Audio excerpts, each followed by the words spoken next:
Burnley fans, another victory, another hounding by Burnley against the Blackburn Rovers supporters at Ewood Park. We've done it again, lads. Fantastic. Clarence is really happy today, so am I.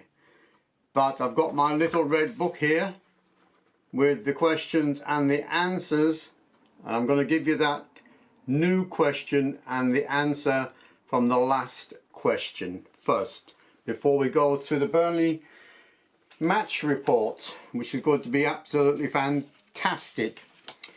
Okay, the question was, who was the club's top scorer during the 2008-2009 championship season with 12 goals? I wonder how many Burnley fans can actually tell me the top scorer of that particular season. I'm going to give you the answer, and the answer was Martin Patterson. That was the answer to the question I gave you last time. Martin Patterson. Right, now I've got a new question for you now, Burnley fans. Chris McCann made his professional debut for Burnley against which team in August 2005? Chris McCann made his professional debut for Burnley against which team in August 2005? That is your next question from the little red book. Okay.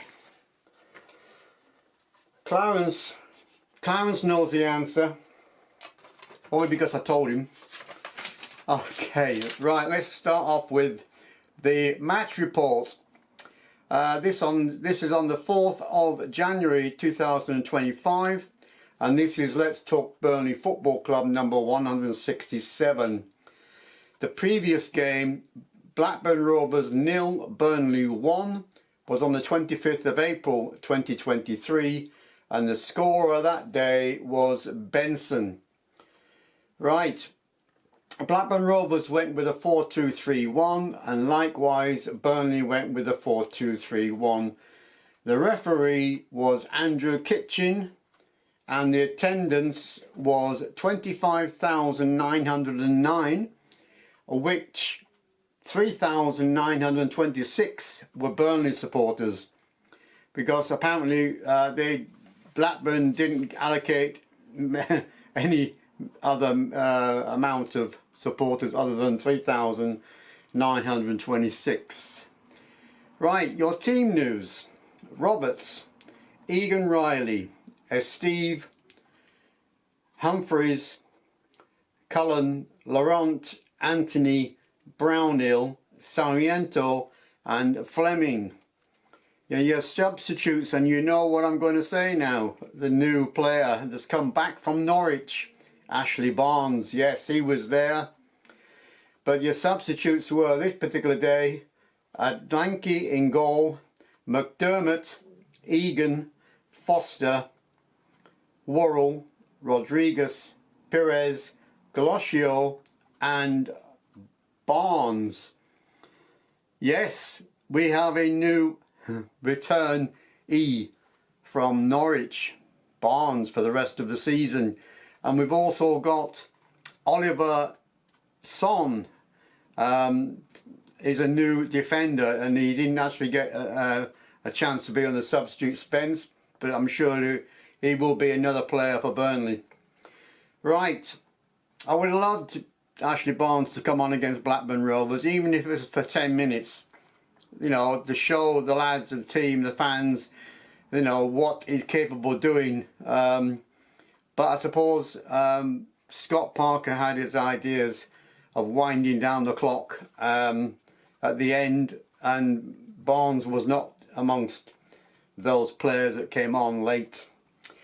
Right, it says here now, for the first 5 minutes, right, shot by Anthony, assisted by Fleming in the first half, and yellow card for Laurent in the first half, and Blackburn Rovers did have a lot of play in that particular game, but the stats, according to this, it was 0-0 at half time. The stats showed that Burnley had the percentage of the possession. 53% possession Burnley had, 2 shots, but they didn't have any on target. 8 fouls and no corners in the first half for Burnley. Blackburn Rovers had 48% possession. They had 5 shots, 1 on target, 10 fouls and 5 corners.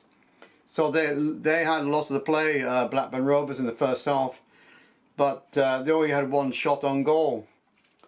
In the second half, this is when the goal came, the 60th minute. Fleming, diving header from the centre of the goal to the high in the centre of the goal, assisted by Humphreys. What a cross that was. And really Fleming threw himself at that. It was a bit dodgy because who knows what would have happened. He could have had a foot in the head. But yeah, very brave Fleming. 69th minute, injury to Roberts. It wasn't a bad injury, but they stopped play. And then in the 72nd minute, Fleming left foot shot from outside the box. 76th minute, Anthony right foot shot saved, assisted by Laurent. And then 78th minute, we had a substitute. Foster replaced Sarmiento.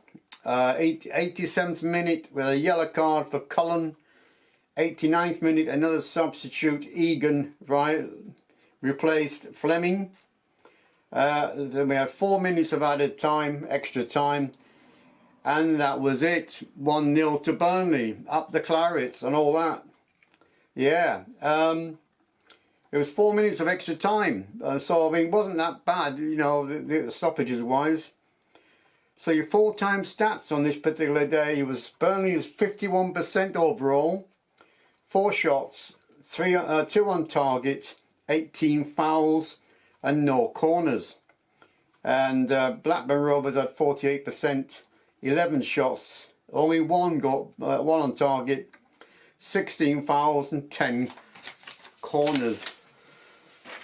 Right, shall we go for the next game? I know I read this every week, and every week it just extends that a little bit. But the next game is Saturday the 11th of January. We are away to Reading in the FA Cup third round, 3 o'clock kickoff. Friday the 17th of January we are home to Sunderland, 8 o'clock kickoff. Wednesday the 22nd of January we're away to Plymouth, 8 o'clock kickoff. So a long way to go. Monday the 27th of January we are home to Leeds. That'll be a good interesting game, 8 o'clock kickoff. Saturday the 1st of February, Saturday the 1st of February away to Portsmouth, 3 o'clock kickoff. Saturday the 8th of February we are home to Oxford, 3 o'clock kickoff. And now we have the actual league table, because I had to wait until all the games had finished before I could give you the accurate league table. The top 4. So Leeds stand proud, top of the table, played 26, they won 15, they've drawn 8, lost 3, 53 points. Burnley are second, played 26, won 14, drawn 10, lost 2, points 52, only 1 point behind. And Sheffield United, who won at Watford, they beat Watford 2-1 away, played 26, they won 16, they've drawn 6, lost 4, points 52. And Sunderland, who play tomorrow, played 25, won 13, drawn 8, lost 4, points 47. Now Hull did a great job on Leeds.